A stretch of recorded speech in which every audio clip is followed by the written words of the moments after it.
Hello and welcome to my review of Scott the Woz, the most quirked up white boy Ohio has ever produced. Hail, Scott! Despite being a member of the tragically oppressed class of gamers, Scott has amassed nearly 2 million subscribers by talking about video games and everything related to them.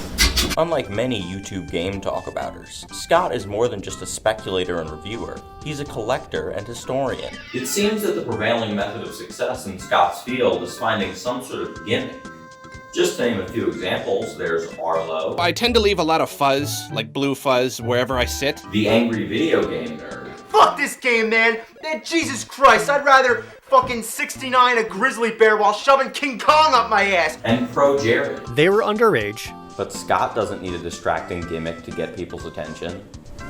What are you doing? It's a Scott the Woz review. His ability to find topics no one cares about and write compelling narratives about them is inspirational. And the fact that these videos still get millions of views shows that people aren't just clicking for a title and thumbnail. When I see ages 1 to 100 fight for $500,000, I don't give a fuck who Mr. Beast is. I want to watch a geriatric patient stomp on an infant. On the contrary, I don't know how a 20-minute video about memory cards could possibly be interesting, but it's a Scott the Woz video, so of course it is. One of the ways that Scott makes himself stand out is his comedy. It's very off-kilter and unpredictable, but it almost always serves the narrative of the video, and the jokes that don't often go by so quick that you might miss them. Finally, I can grab glasses. However, Scott does bring the topic of a video to a halt occasionally. Peter, what are you doing? Crack?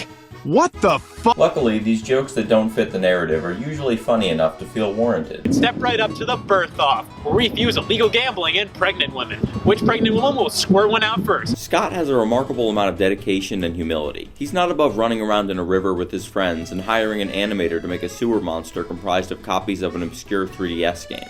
Scott also never has distracting sponsorships. And to cement himself as better than you, instead of selling bland YouTuber logo t-shirts, Scott has trading cards, licensed custom board games, and bland YouTuber logo t-shirts. All proceeds from the merchandise sales go to sick children, and there's nothing sick children love more than money.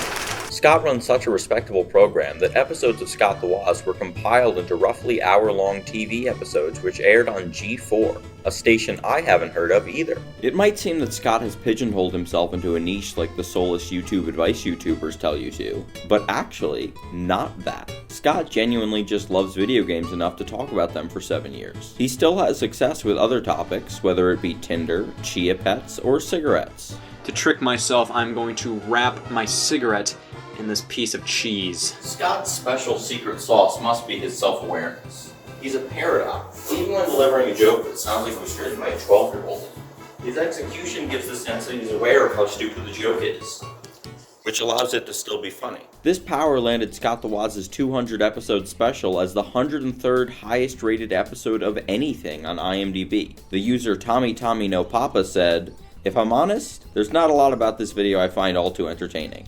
But before I knew what had happened, it was over, and somehow I liked it. 10 stars. The more wholesome secret sauce of the series is the inclusion of Scott's friends. They all play dumb characters with exaggerated traits. There's the vegan, Terry. I'm pretty content being miserable. The Target employee, Jeb. The part-time vegan who really likes Gex. And Rex, the virgin. Although they all have their moments, the MVP is Scott's therapist character, Geriatrix. Yeah, and as a therapist, therapy generally moves the quickest when I agree with everything the patient has to say. He just always seems incredibly happy and proud of himself in the most endearing way. I nailed that one. I'm really good at reading people. Just like, you're not pregnant. How did you know? Oh, I just kind of get this stuff.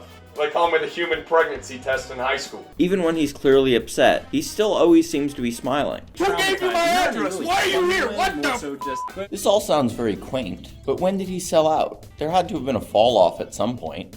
I'm sure he moved to LA, hired writers and editors that changed the feel of the show, overdosed on Benadryl, and was replaced with a clone. But aside from the last one, Scott hasn't done anything like that. His most egregious crime is not uploading an episode once a week anymore, and 2 months ago he announced that he's going to start paying editors to do some of the grunt editing work on Scott the Woz episodes like rough cuts and audio editing.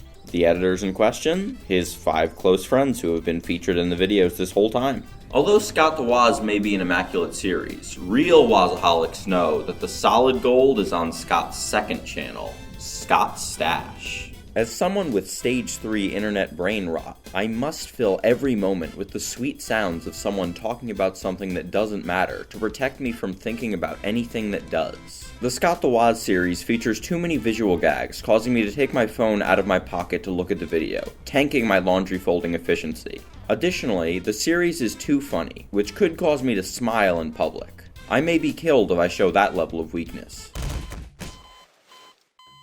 Thankfully, Scott's stash features unscripted and minimally edited content, while still providing deep dives into subjects that don't matter in the slightest. Like, a lot of the pictures of the game box art were off-center. But who cares about this content creator's content? What matters is his political views. According to Scott, Black Lives mattered while he was waiting for the launch of the Nintendo Switch. Even back in 2013, when being a racist gamer was all the rage, he dropped the underground hip-hop classic, "Different races are cool."